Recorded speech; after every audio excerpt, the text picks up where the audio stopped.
Students, आज हम 12th class की बिगनिंग करने जा रहे हैं।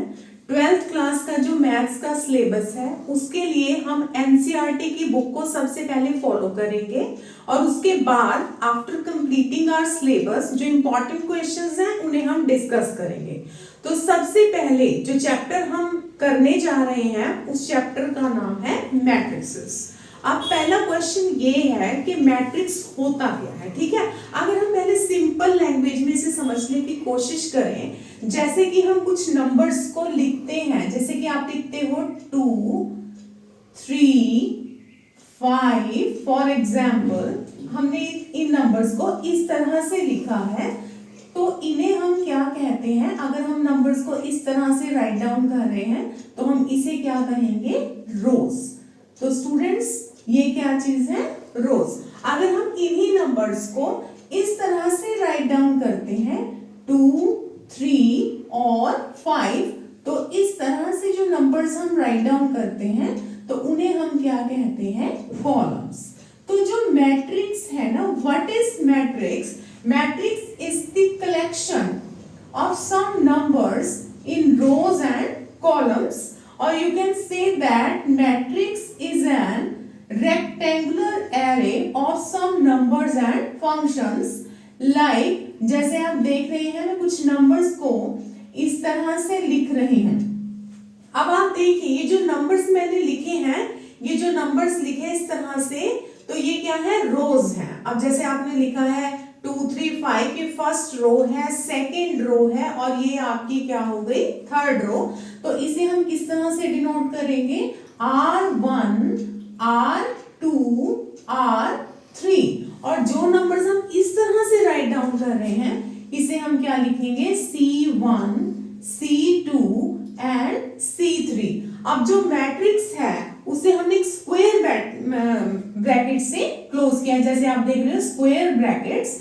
और मैट्रिक्स को हमेशा हम किसी कैपिटल लेटर से ही डिनोट करेंगे। ठीक है, इस तरह से आप क्या देख रहे हैं कि मैं दोबारा रिपीट करूंगी कि ये जो नंबर्स आप इस तरह से लिख रहे हैं इन्हें हम रोज कहेंगे, और जो नंबर्स हम इस तरह से राइट डाउन कर रहे हैं इसे हम क्या कहेंगे, कॉलम्स। तो अब आपने क्या देखना है कि हमारे पास कितनी रोज है, 3। तो यहाँ पर हम इसका ऑर्डर लिखेंगे, 3 रोज है और कितने कॉलम्स हैं, 3। तो 3 कॉलम्स हैं यहाँ पर, और इस चीज को हम क्या कहते हैं, ऑर्डर ऑफ द मैट्रिक्स।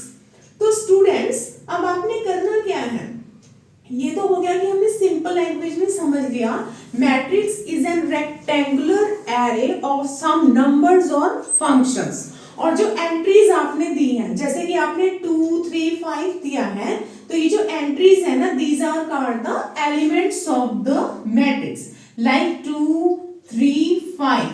तो ये सब नंबर्स क्या है, एलिमेंट्स ऑफ द मैट्रिक्स। और मैट्रिक्स को याद रखिए, जिस नंबर से आपने लिखना है वो मस्ट बी कैपिटल लेटर ही होना चाहिए। अब आपने करना क्या है, अब अगर हम इसे इस तरह से डिनोट करते हैं, जैसे मान लीजिए A1 जो सुफिक्स है यहाँ पर वो फर्स्ट रो को रिप्रेजेंट करती है। अब मान लीजिए हमने कुछ नंबर्स को लिखा है इस तरह से, और ये जो सुफिक्स है फर्स्ट यहाँ पर, ये सेकेंड रो को यहाँ पर आप देख रहे हो डिनोट कर रही है। अगर हम यहाँ पर 1 लिखते हैं तो ये हमारा फर्स्ट कॉलम है, यहाँ अगर हम 2 लिखते हैं तो सेकंड कॉलम है, और यहाँ पर थर्ड कॉलम है, और यहाँ पर हमारा कॉलम नंबर है 4। तो अब आप क्या देख रहे हैं, क्या आप आइडिया लगा रहे हैं, जैसे फर्स्ट रो है और तो आपने सारे एलिमेंट्स को फर्स्ट प्लेस पर जो सुफिक्स आप देख रहे हो 1, 1, 1, 1 लिखना है, और सेकेंडली A2 फर्स्ट प्लेस पर आप देख रहे हो ना सुफिक्स 2 है। इसी तरह से ये first column, second column, third column और फोर्थ कॉलम। तो यहाँ पर जो ऑर्डर हम लेंगे, कितनी रोज है आपके पास, 2 रोज है, और कितने कॉलम्स हैं, 4 कॉलम्स हैं। तो इसका ऑर्डर क्या हो गया, 2 रोज एंड 4th कॉलम्स। तो अब हम इसे किस तरह से डिनोट करते हैं, देखिए अब हम इस मैट्रिक्स को इस तरह से लिखते हैं, AIG जो डिनोट कर रहे हैं हम इसे मैथमेटिकली, 1 1, I फॉर, I का मतलब हमारे पास यहाँ पर क्या आता है, रोज, और J का मतलब हमारे पास यहाँ पर क्या आता है, कॉलम्स।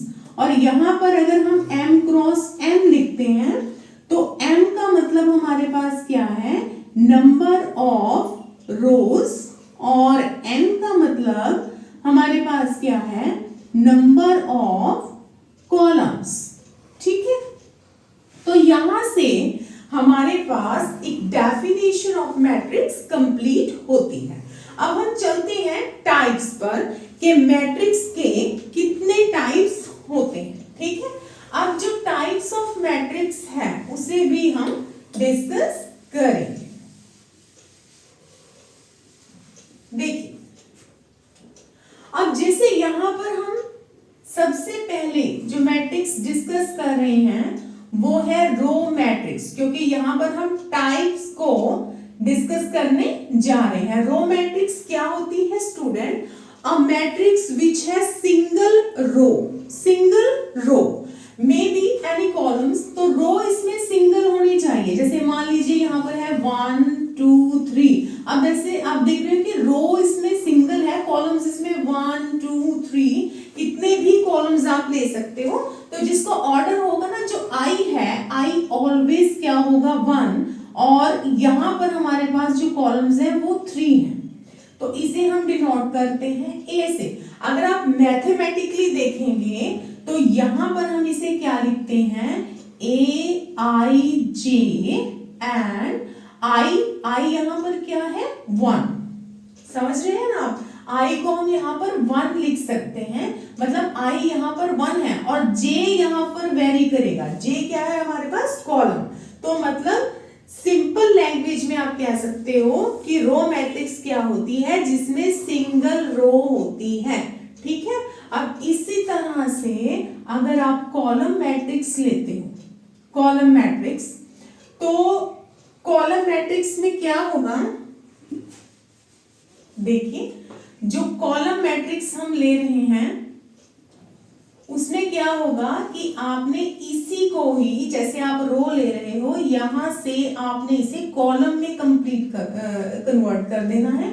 तो यहां पर हम क्या लिखते हैं, ए आई जे, और यहां पर जो आपका आई है वो वेरी करेगा, जो जे है आपका, जे आपका क्या हो जाता है, 1। तो यहां से हम क्या देखते हैं, ए आई जे, और यहां पर आप इसे जो ऑर्डर हम ले रहे हैं, यहां से ऑर्डर क्या है, m क्रॉस n, तो यहां पर जो n है हमारे पास, क्योंकि कॉलम मैट्रिक्स है, तो n यहां पर आप n के प्लेस पर क्या लिखेंगे, 1 ऑलवेज। इसी तरह से स्टूडेंट्स, जैसे आप यहां लिखा था आपने, आप यहां पर m क्रॉस n लिखते हैं, तो यहाँ पर आप n लिख सकते हो। इस तरह से आपको ज्यादा क्लियर हो जाएगा, क्योंकि जो ऑर्डर है, ऑर्डर को हम m क्रॉस n से डिनोट करते हैं। जब हम रो मैट्रिक्स की बात कर रहे हैं तो m हमारे पास 1 होगा, जब हम कॉलम मैट्रिक्स की बात कर रहे हैं तो हमारे पास n 1 होगा। ठीक है, याद रखना है आपने, ये रो के लिए है और ये कॉलम मैट्रिक्स के लिए है। अब जो नेक्स्ट मैट्रिक्स है हमारे पास वो है स्क्वायर मैट्रिक्स। स्क्वायर मैट्रिक्स क्या होती है, जिसमें रोज और कॉलम्स सेम होते हैं।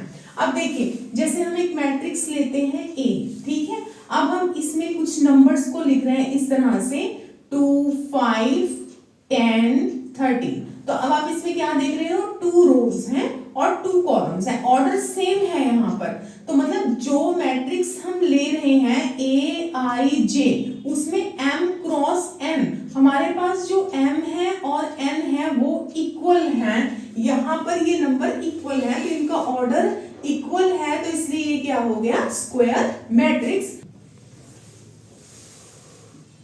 Square matrix. तो अब जो नेक्स्ट मैट्रिक्स हम ले रहे हैं वो है डायगोनल मैट्रिक्स।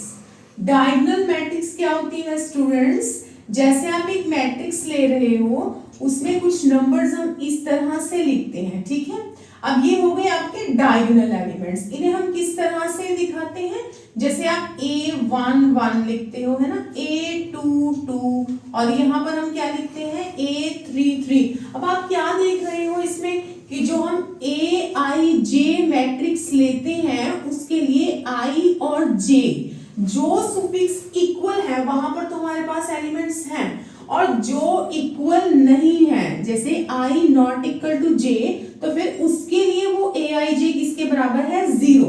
यहां से तो हम इसे क्या कहते हैं, डायगोनल मैट्रिक्स। ठीक है, डायगोनल मैट्रिक्स। अब इस डायगोनल मैट्रिक्स में आपने क्या देखना है, एक होती है स्केलर मैट्रिक्स। अब यहां पर हमने क्या ले लिया, 0 0। अब ये डायगोनल मैट्रिक्स है। अगर आप स्केलर मैट्रिक्स की बात करते हो, स्केलर मैट्रिक्स, तो उसके लिए आपने क्या करना है, यहां पर जो ये नंबर्स हैं वो सेम हो जाएंगे, लाइक 3 3 3, मतलब जो ए आई जे है वो किसी कांस्टेंट नंबर के बराबर आ जाता है और बाकी सारे एलिमेंट्स आपके क्या रहते हैं, 0। तो यहां से ये आपकी हो गई डायगोनल और स्क्वेलर मैट्रिक्स। अब नेक्स्ट मैट्रिक्स जो हमारे पास है वो है रेक्टेंगुलर मैट्रिक्स। रेक्टेंगुलर वर्ड किसके लिए हमने यूज किया है, जिसमें स्क्वायर मैट्रिक्स तो आप समझ गए जिसमें रोज और कॉलम सेम होती हैं। अब जो रेक्टेंगुलर मैट्रिक्स होती है उसके लिए हम क्या करते हैं, जैसे 2 3 4 5 6 7। ठीक है, तो यहां से आपके पास क्या देख रहे हो कि यहाँ पर 2 रोज हैं और 3 कॉलम्स हैं। ठीक है, तो इस तरह की मैट्रिक्स जो है वो रेक्टेंगुलर मैट्रिक्स होगी। अब उसके बाद क्या होता है, नल मैट्रिक्स। जैसे हम नल मैट्रिक्स को डिस्कस करने जा रहे हैं, नल मैट्रिक्स या फिर एम्प्टी मैट्रिक्स। नल मैट्रिक्स क्या होती है, जिसमें सारे एलिमेंट्स, जैसे आप नल से समझ ही रहे हो, सारे एलिमेंट्स क्या होंगे आपके, 0। इसमें क्या है कि ए आई जे जो आप ले रहे हो मैट्रिक्स, उसमें सारे एलिमेंट आपके 0 हैं फॉर एनी आई और जे, और ऑर्डर इसका कुछ भी हो सकता है। स्क्वायर मैट्रिक्स में ज्यादातर हम इसे डिस्कस करते हैं। उसके बाद है हमारे पास, इसे हम एम्प्टी मैट्रिक्स भी बोल सकते हैं। ठीक है, अब हमारे पास जो नेक्स्ट आता है उसमें आता है हमारे पास आइडेंटिटी मैट्रिक्स। आइडेंटिटी मैट्रिक्स क्या है, अब इसके लिए हमने क्या देखना है कि जो डायगोनल एलिमेंट्स हैं वो 1 होंगे और जो नॉन डायगोनल एलिमेंट्स हैं आपके वो क्या होंगे, 0। तो यहां आपके पास जो ए आई जे है वो 1 होगा अगर i और j इक्वल है, जैसे a1 1 a2 2 a3 3, और a i j वो एलिमेंट 0 होंगे जिसमें i नॉट इक्वल टू क्या है, j। तो यहां से ये आपके पास हो जाती है आइडेंटिटी मैट्रिक्स। अब बस हमारे पास 2 मेन मैट्रिक्स और बचती हैं यहाँ पर, और वो मैट्रिक्स आपके पास क्या है, आपके पास lower triangular matrix and upper triangular matrix. Okay, तो अब लोअर ट्रायंगुलर मैट्रिक्स और अपर ट्रायंगुलर मैट्रिक्स में क्या होता है, जैसे आपने एक मैट्रिक्स ली है, अब यहाँ पर हम कुछ एलिमेंट्स को राइट डाउन कर रहे हैं, देखिए इस तरह से, और ये जो एलिमेंट्स हैं वो क्या है, 0 हैं। तो इसे हम क्या कहेंगे, अपर ट्रायंगुलर मैट्रिक्स। इसके लिए हम क्या देखते हैं, जो ए आई जे है उसमें आपके पास अगर आप लेते हो a21, अब इसे हम a21 एलिमेंट बोलते हैं ना। अब यहाँ पर आप ये कह सकते हो कि अगर i j से बड़ा है, जैसे यहाँ पर जो एलिमेंट है आपका a21 है, यहाँ पर a31 है और यहाँ पर है a32, तो यहाँ पर आप देख रहे हो कि आपका i j से बड़ा है, तो वो एलिमेंट आपके क्या है, 0। ठीक है, और अगर आप लोअर ट्रायंगल लेते हो तो उसमें आपने इस तरह से लेना है, जैसे 2 3 4 5 6 7, और यहाँ पर आपके 3 एलिमेंट्स क्या होंगे, 0, और यहाँ पर उल्टा होगा, जैसे यहाँ पर क्या है a12 और यहाँ क्या है a13, अब यहाँ क्या है a23, तो यहाँ पर जो आपका i है वो आपके j से छोटा होगा। ठीक है, तो स्टूडेंट्स ये थे टाइप्स ऑफ मैट्रिक्स, और अब हम इस चैप्टर को अपने नेक्स्ट वीडियो में कंटिन्यू करेंगे। सारी एक्सरसाइज एग्जांपल्स हम करेंगे और उसके बाद जो इंपॉर्टेंट क्वेश्चंस हैं आफ्टर कंप्लीटिंग द चैप्टर वो भी डिस्कस करेंगे। तो बने रहिए। Thank you so much.